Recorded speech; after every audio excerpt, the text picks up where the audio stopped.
Bonjour, aujourd'hui je prends la parole non pas pour moi, mais pour nous.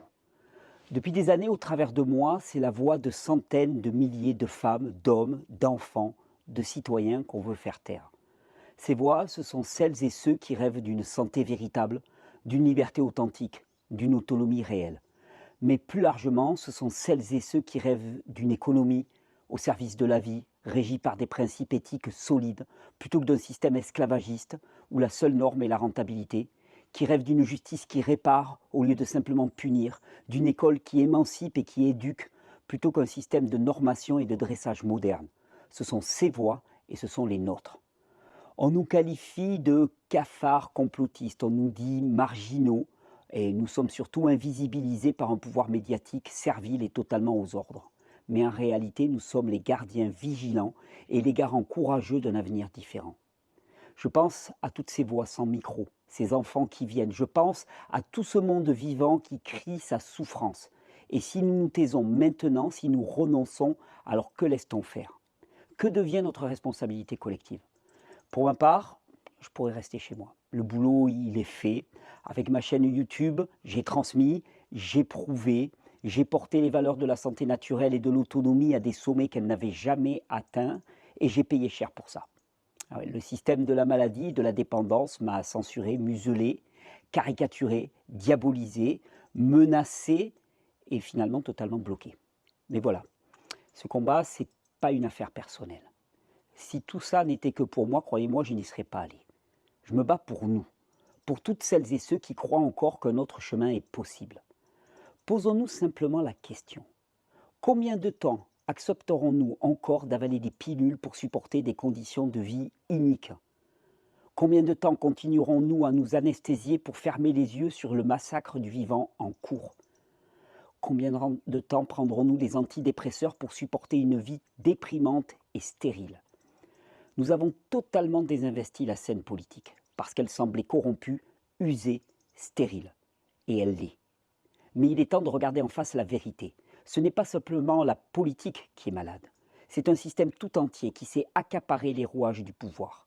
Un réseau d'intérêts puissants, opérant en arrière-plan, qui protège ses privilèges au détriment du peuple. Cet ennemi, c'est lui le véritable obstacle à nos aspirations. Si nous laissons la scène aux mains de ceux qui cultivent l'inaction et perpétuent ce système dévoyé, alors nous renonçons à notre pouvoir. Et ce pouvoir, il est à nous. Ce pouvoir, c'est notre voix, notre capacité d'agir, notre liberté de choisir un avenir différent. Alors moi, je refuse cet abandon. Je refuse de baisser les bras face à un système qui ne sert que lui-même. Et j'ai choisi d'agir. Pas pour moi, pour nous. Pour reprendre ce qui nous a été confisqué, la liberté, la dignité et la souveraineté du peuple. Mais soyons clairs, ce combat, je ne peux pas le porter seul. Ce n'est pas le combat d'un seul, c'est un élan collectif. Vous devez vous battre aussi. Ensemble, nous sommes vivants. Ensemble, nous sommes une force, et une force qui a un nom, vivant. Parce qu'aujourd'hui, c'est avec joie, avec détermination et beaucoup d'enthousiasme que je vous annonce la création du mouvement politique vivant. Un mouvement pour nous, pour les vivantes et les vivants, présents et à venir, et pour la préservation du vivant lui-même. Le projet du mouvement politique vivant repose sur deux piliers principaux. D'abord, la résistance active. Il ne s'agit pas de rêver d'une révolution, mais de commencer à construire dès aujourd'hui. Ce n'est pas une utopie, c'est une possibilité réelle. Ceux qui prétendent qu'il faut tout détruire avant de bâtir sont souvent ceux qui refusent de progresser et qui, consciemment ou non, protègent encore l'ordre établi. Nous avançons. Un système de santé centré sur la santé véritable et non pas sur la maladie, une économie respectueuse du vivant plutôt que basée sur son exploitation, une éducation qui libère les esprits au lieu de les formater et tant d'autres domaines encore.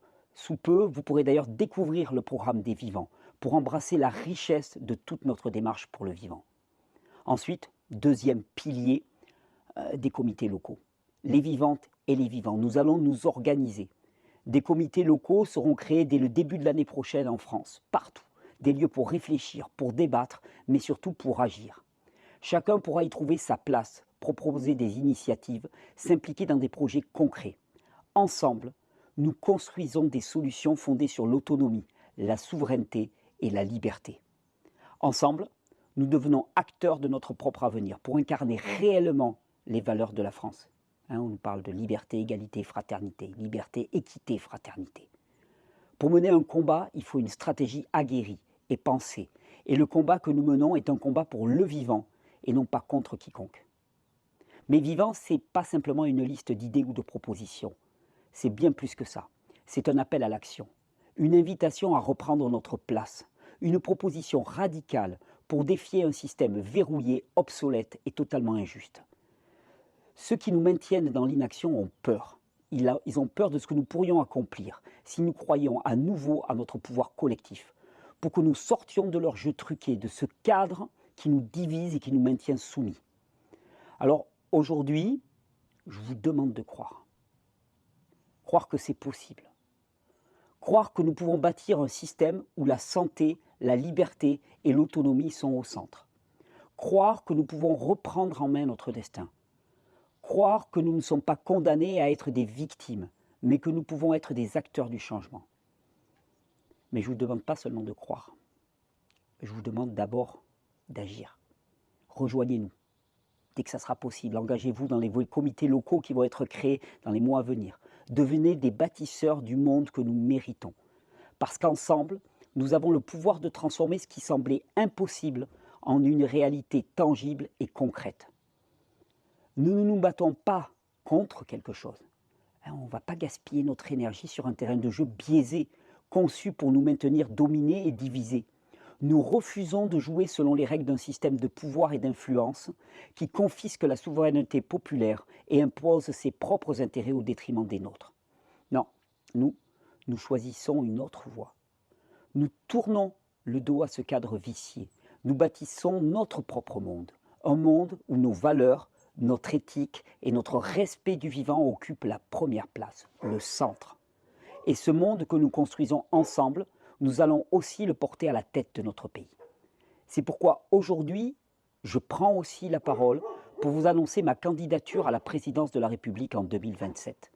Et je me présente avec une conviction profonde. Nous avons réellement le pouvoir de changer le cours de notre histoire. Nous avons la responsabilité de reprendre les rênes de notre avenir, pour nous et pour les générations à venir.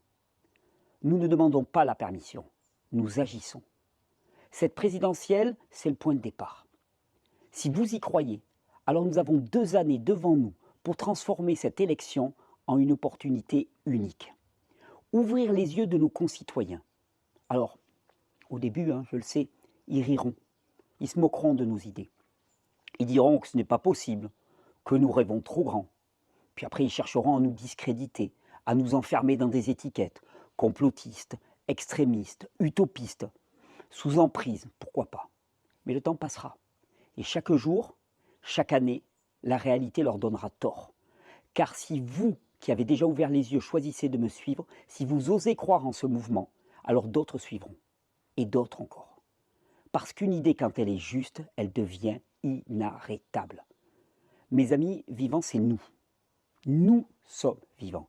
Nous sommes les vivantes et les vivants. Et si aujourd'hui nous faisons le choix de nous lever, de refuser les diktats d'un pouvoir corrompu et de bâtir ensemble l'avenir que nous voulons, alors rien, absolument rien ne pourra nous arrêter. Ce n'est pas une utopie, c'est une certitude. Nous sommes vivants et nous allons le prouver. Merci.